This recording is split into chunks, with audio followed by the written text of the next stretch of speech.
Baik rekan-rekan, kita lanjut ya sekarang ke turunan parsial ya, turunan parsial. Oke, misal saya punya suatu skalar ya atau suatu fungsi ya. Misal u ya, ini skalarnya u gitu ya, merupakan suatu fungsi ya yang bergantung misal pada tiga variabel ya, ada x, ada y, ada z gitu ya. Nah, maka ya kalau misalnya ya diminta untuk mencari do u per do x ya, ini berarti turunan parsial u ya terhadap x ya, parsial. Ya kenapa parsial? Ini kita menggunakan lambang do ya, bukan d lagi ya, do ya, tapi do ya, bukan d. Nah, ini kalau secara definisinya ya melalui kalkulus ya, ini sama dengan limit h menuju 0 ya. Ya untuk ya f x ya ditambah h ya, koma y, koma z, kemudian dikurang f x, y, z ya dibagi dengan h gitu ya. Maaf ini h-nya. Nah, oke.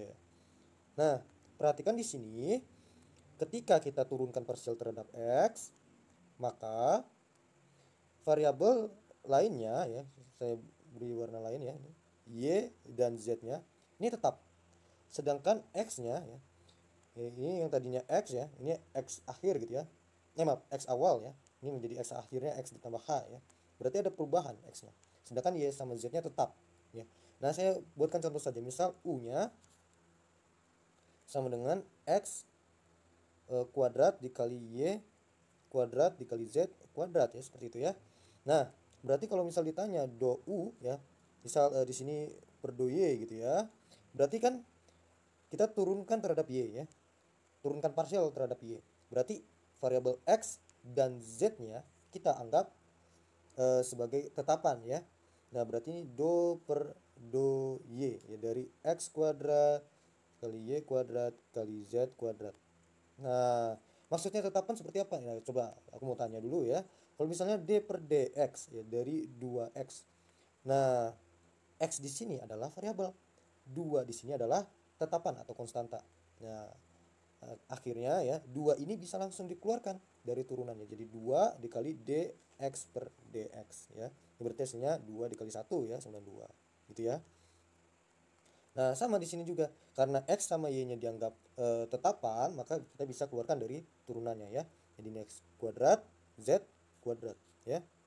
Ya, yang dianggap tetap x sama z-nya ya, karena kita turunkan terhadap y gitu ya. Ini berarti do per do y dari y kuadrat. Nah, yang ini tinggal kita turunkan saja ya. Nah, kalau y dikuadratkan, kemudian kita turunkan terhadap y, hasilnya ya 2y. Nah, seperti ini. Nah, ini duanya bisa kita taruh di depan ya, biar enak nulisnya. Nah, y ini bisa kita pindahkan juga ya, boleh seperti ini ya. Oke. Nah, sekarang bagaimana kalau misalnya penjumlahan? Maaf. Penjumlahan ya, bagaimana ya? Misal u-nya sama dengan x ditambah y gitu ya. Nah, saya turunkan u-nya ya, do u per do x misal. Berarti kan sama dengan do per do x ya dari x ditambah y ya. Nah, ini karena penjumlahan bisa kita pisah ya, berarti do per do x dari x ya ditambah dengan do per do x dari y gitu ya.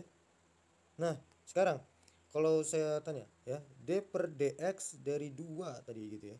Nah, 2 ini adalah konstanta ya, berarti turunannya adalah 0 ya. Nah, sama berarti do y per do x yang ini nilainya adalah 0 ya. Jadi kita hanya tinggal mengevaluasi yang ada x-nya saja ya.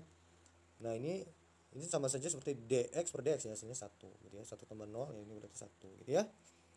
Oke.